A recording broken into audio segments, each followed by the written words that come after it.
नमस्कार। आकाशवाणी से विश्व दर्पण के साथ मैं रत्ना पांडे।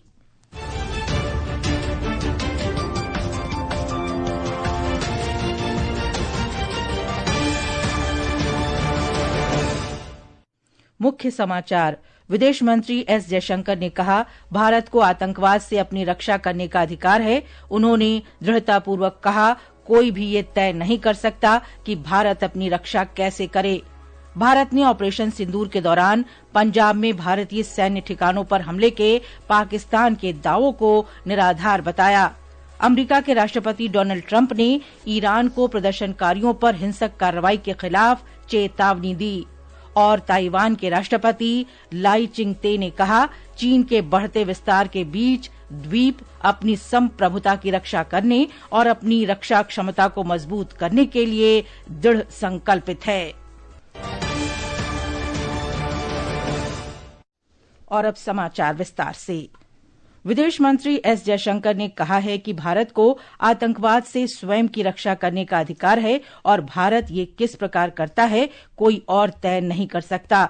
चेन्नई में आईआईटी मद्रास टेक्नो एंटरटेनमेंट उत्सव शास्त्र 2026 के उद्घाटन के अवसर पर उन्होंने कहा कि भारत अपनी सुरक्षा के लिए जो भी आवश्यक होगा वो करेगा। विदेश मंत्री ने देश की पड़ोस नीति का उल्लेख करते हुए कहा, भारत को शत्रुतापूर्ण पड़ोसियों से होने वाले आतंकवाद से स्वयं की रक्षा करने का अधिकार है।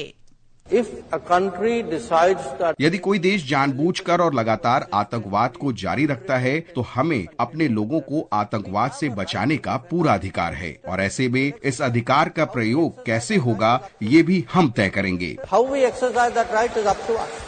भारत ने ऑपरेशन सिंदूर के दौरान भारतीय सैन्य प्रतिष्ठानों पर हमला करने संबंधी पाकिस्तान के दावे को निराधार बताया है। भारतीय सेना के सूत्रों ने बताया कि पाकिस्तान भ्रामक और असत्यापित सैटेलाइट तस्वीरों का प्रसारण करके भारतीय सैन्य प्रतिष्ठानों पर हमला करने के झूठे दावे कर रहा है। सूत्रों ने कहा कि इन दावों में सच्चाई नहीं है। तस्वीरों में दिखाए गए स्थानों के स्वतंत्र सत्यापन से कथित ठिकानों पर किसी प्रकार की तबाही के दृश्य नजर नहीं आने से इस दावे के झूठ की पुष्टि होती है। सूत्रों ने कहा कि इस पोस्ट में भारतीय सैन्य प्रतिष्ठानों को धमाके से नुकसान पहुंचने या संरचनात्मक क्षति होने के कोई संकेत नहीं दिख रहे हैं। बलूचिस्तान में लोगों को जबरन गायब करने की बढ़ती घटनाओं के बीच पाकिस्तानी बलों द्वारा 2 और बलूची नागरिकों को जबरन गायब करने के मामले सामने आए हैं। इन घटनाओं की निंदा करते हुए बलूच नेशनल मूवमेंट के मानवाधिकार विभाग पांक ने कहा कि केच जिले के मूल निवासी हमदान को पाकिस्तानी खुफिया एजेंसियों द्वारा 30 दिसंबर को कराची के उसके निवास से उठा लिया गया।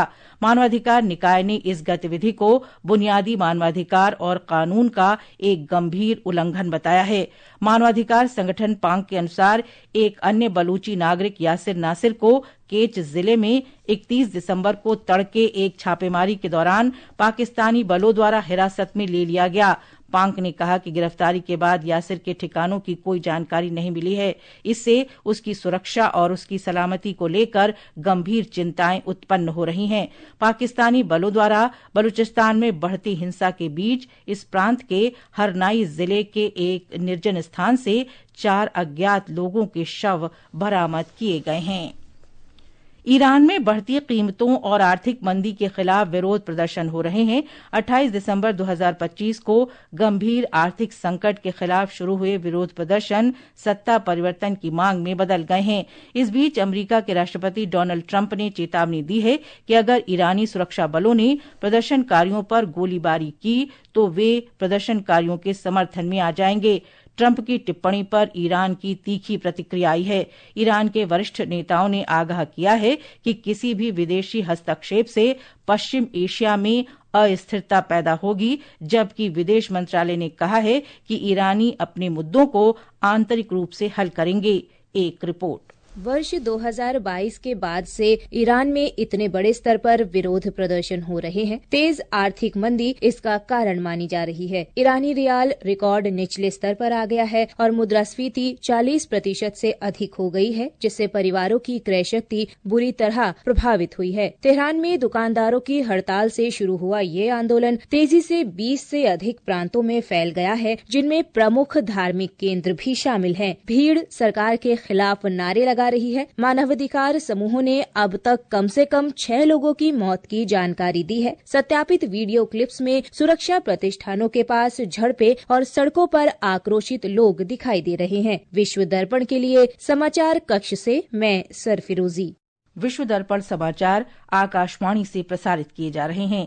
ताज़ा समाचार जानने के लिए आप हमारे social media handle @AIR news Hindi को फॉलो कर सकते हैं।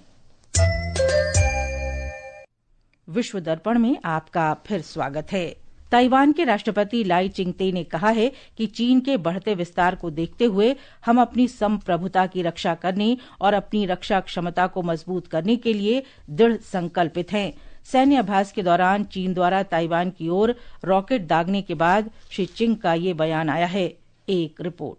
राष्ट्रपति ने कहा कि अंतर्राष्ट्रीय समुदाय ताइवान के लोगों द्वारा अपनी आत्मरक्षा के दृढ़ संकल्प को देखना चाहते हैं। उन्होंने कहा कि राष्ट्रपति के रूप में उनका रुख हमेशा से स्पष्ट रहा है कि वे राष्ट्रीय संप्रभुता की दृढ़ता से रक्षा करेंगे और राष्ट्रीय रक्षा को मजबूत करेंगे। राष्ट्रपति ने कहा कि वर्ष 2026 ताइवान के लिए बेहद महत्वपूर्ण है। ताइवान को सबसे बुरे हालात के लिए योजना बनानी चाहिए, लेकिन अच्छे की उम्मीद भी रखनी चाहिए। अमेरिका के विदेश विभाग ने कल कहा कि ताइवान और क्षेत्र के अन्य स्थानों के निकट चीन की सैन्य गतिविधियां अनावश्यक रूप से तनाव बढ़ा रही हैं। अमेरिका ने चीन से लोकतांत्रिक रूप से शासित द्वीप के खिलाफ सैन्य दबाव रोकने का आग्रह किया है। विश्व दर्पण के लिए प्रशांत कुमार।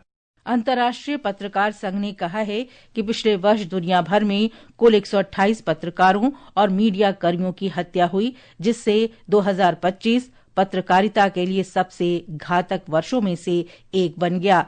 पत्रकार संघ द्वारा जारी रिपोर्ट के अनुसार मध्य पूर्व और अरब जगत सबसे खतरनाक क्षेत्र था, जहां मुख्य रूप से संघर्ष रिपोर्टिंग के कारण 74 मौतें हुई, जो वैश्विक कुल मौतों का लगभग 58% है। अकेले फिलिस्तीन में 56 पत्रकार मारे गए। इसमें ज्यादातर पत्रकार गाजा युद्ध से संबंधित थे। अन्य प्रभावित देशों में यमन में 13, यूक्रेन में 8, सूडान में 6, भारत और पेरू में 4-4 मौतें तथा पाकिस्तान, मैक्सिको और फिलीपींस में 3-3 पत्रकारों की मौत हुई। दक्षिणी और मध्य मैक्सिको में आज भूकंप के तीव्र झटके महसूस किए गए। मैक्सिको की राष्ट्रीय भूकंपीय एजेंसी के अनुसार भूकंप की तीव्रता रिक्टर पैमाने पर 6.5 मापी गई है। इस भूकंप का केंद्र अकापुल्को के प्रशांत तट रिजॉर्ट के पास दक्षिणी प्रांत गुरेरो में सैन्य मार्कोस शहर के निकट था। नारकोटिक्स कंट्रोल ब्यूरो एनसीबी ने भारतीय यात्रियों को सऊदी अरब की यात्रा से पहले दवाइयां ले जाने की आवश्यक अनुमति प्राप्त करने की सलाह दी है। ये परामर्श सऊदी अरब ने देश में प्रवेश करने या देश छोड़ने वाले व्यक्तियों के लिए व्यक्तिगत उपयोग की दवाओं को लाने ले जाने के लिए पूर्व अनुमति प्राप्त करने के लिए एक इलेक्ट्रॉनिक सेवा मंच शुरू करने के बाद दी है। प्रधानमंत्री नरेंद्र मोदी कल दिल्ली के राय पिथौरा सांस्कृतिक परिसर में भगवान बुद्ध से संबंधित पवित्र पिपरवाह अवशेषों की भव्य अंतर्राष्ट्रीय प्रदर्शनी का उद्घाटन करेंगे। एक सोशल मीडिया पोस्ट में श्री मोदी ने कहा कि ये प्रदर्शनी भगवान बुद्ध के महान विचारों को और अधिक लोकप्रिय बनाने के लिए उनकी सरकार की प्रतिबद्धता के अनुरूप है।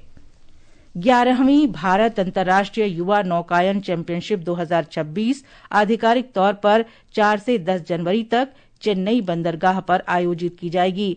चैंपियनशिप का शुभारंभ कल चेन्नई में हुआ।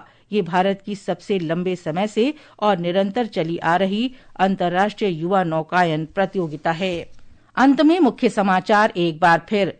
विदेश मंत्री एस जयशंकर ने कहा, भारत को आतंकवाद से अपनी रक्षा करने का अधिकार है। उन्होंने दृढ़तापूर्वक कहा, कोई भी ये तय नहीं कर सकता कि भारत अपनी रक्षा कैसे करे।